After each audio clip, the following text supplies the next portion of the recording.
बिस्मिल्लाहिर्रहमानिर्रहीम अस्सलाम वालेकुम वेलकम टू बायोलॉजी क्लास 12 बायोलॉजी दा पदी की चैप्टर नंबर 17 دی پدې کې او ټاپک دی الزیمرز ډیزیز الزیمر ډیزیز یاد ساتي دا زموږ تعلق ساتي زموږ د دماغ سره دا داسې یو بیماری ده چې پدې کې زموږ یاداشت چې دی او زموږ هېریږي وړې وړې خبرې زموږ هېریږي یو خبره موږ ته څوک وکړي نو لږ ساعت بعد دا زموږ هېریږي نو دې ته ویلی کېږي الزیمر ډیزیز په شارټکټ کې دا موږ لیکو نو دا موږ په شارټکټ کې لیکو اے ډي په اے باندې الزیمر او په ډي باندې چې دی ډیزیز په دې کې څه چل کېږي په دې کې راځي امپیرمنټ اف میموري زموږ چې کومه میموري ته یاد ساتئ د انسان میموري چې دا هغه تقریبا چې انلیمیټډ ده په دې کې زیاتره پوټو میموري ده چې د انسان شکلونه چې دی هغه موږ ته یادي په دې کې میموري خبره دا ده چې ما تاسو ته څنګه ووایي چې زموږ نه خبرې هېرېږي موږ ته څوک خبر وکړي لږ ساعت بعد زموږ نه هېروي خو په دې یاداشتو کې د دې نه علاوه زموږ څه ډسټرب کېږي لکه زموږ په جسم کې څه چینجز راځي ریزونینګ مونږ چې دی سوچ کوو په یو خبره باندې مونږ سوچ کوو پلینینګ کوو د یو کار دپاره چې دی مونږ څه منصوبه جوړو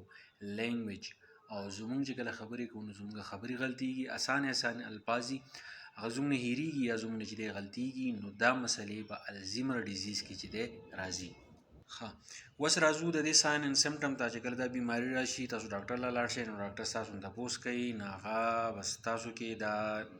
نښې چې دي هغه به تاسو کې یا علامات چې دي هغه به ستاسو نه تپوس کوي اولنۍ خبره به ډیمنشیا ستاسو یاداشت چې دی هغه به ستاسو نه خبرې چې دی هېرېږي نو دغه ته ویل کېږي ډیمنشیا شارټ ټرم میموري فرض کړه تاسو څوک خبر وکړي نو لس منټه بعد به ستاسو نه خبره هېرې دا چې دی یو سمټم دی ابسنس اف ایموشن ستاسو جذبات باندې لکه تاسو ته ډېره زیاته خوشحالي میلاویږي نو تاسو خوشحالېږئ نو که تاسو خفه کېږئ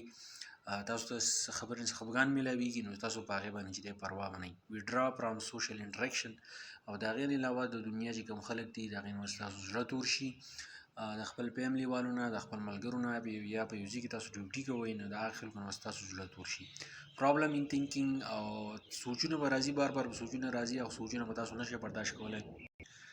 نو که فرض که تاسو مونځ کوئ تاسو به سوچ کوئ که تاسو روټۍ خورئ تاسو به سوچ کوئ که په کټ کې ناستئ تاسو به سوچ کوئ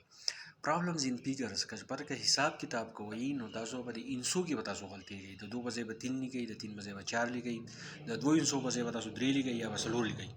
او پرابلمز ان ارګنایزینګ ورک څه کار تاسو کوئ د هغې تاسو ترتیب کوئ نو ستاسو نه ترتیب ګډوډ کېږي یا به ستاسو نه کار چې دی ګډوډ کېږي او ډسټربنس ان بیهیویر ستاسو چې کوم عادتونه دي کمې خبرې اترې دي ستاسو ناسته پاسته په خبرو کولو کې که هغه ستاسو فیملي ممبر دي ستاسو ملګري دي نو د هغو سره چې تاسو کومې خبرې کوئ باقي به چینجز راځي ډیمینیشینګ ابیلیټي ټو ډریس او خپلو کپړو ته به ستاسو خیال نه وي که تاسو سرې کپړې واغوستې که تاسو خیرنې کپړې واغوستې که تاسو بې اسرې کپړې واغوستې نو تاسو به دې خبرو ته چې دی ستاسو به خیال نه وي که دا علامات ډاکټر په تاسو کې ویني نو هغه به تاسو ته ډایرکټ وایي چې تاسو ته چې دی الزیمر ډیزیز دی اوس که موږ د دې ریسک فیکټرز ته وګورو یعنې چاته خطره ده افټر د ایج اف 70 دا بیماري اکثره د 70 سال نه چې دی بعد راځي افیکټ 50% پیپل اوور د ایج اف 85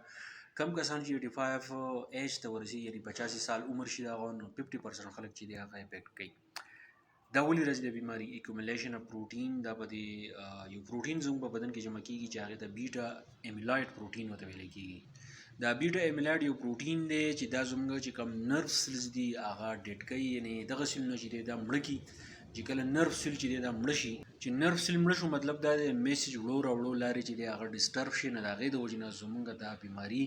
الزیمر ډیزیز چې دی راځي یاد ساتئ چې نرف سیل کله مړه شي نو برین ته میسج نشي برین واپس د بدن یو اعضا ته چې دی میسج نشي راوړی نو د هغې د وجې نه ټول نظام چې دی ګډوډ شي نو د دې د وجې نه چې کومه بیماري لګي نو هغې ته ویلی کېږي الزیمر ډیزیز په دې دلته بجلی مسله د هغې د وجې نه په بورډ باندې زه لیکچر نشم اخیستی کاپۍ نه چې دی ریکارډ کوم زه امید کوم پوه شوي وئ انشاءالله لایټ سیسټم برابر شي نو بیا به تاسو ته چې دی په بورډ باندې چې دی بیا لیکچر علم که په دې پوه شوي یا تاسو ته نه یې پوه شوي یا تاسو ته مسله یې نو ما ته په کمنټ کې چې دی تاسو ویلی شئ تھینک یو ډېر مننه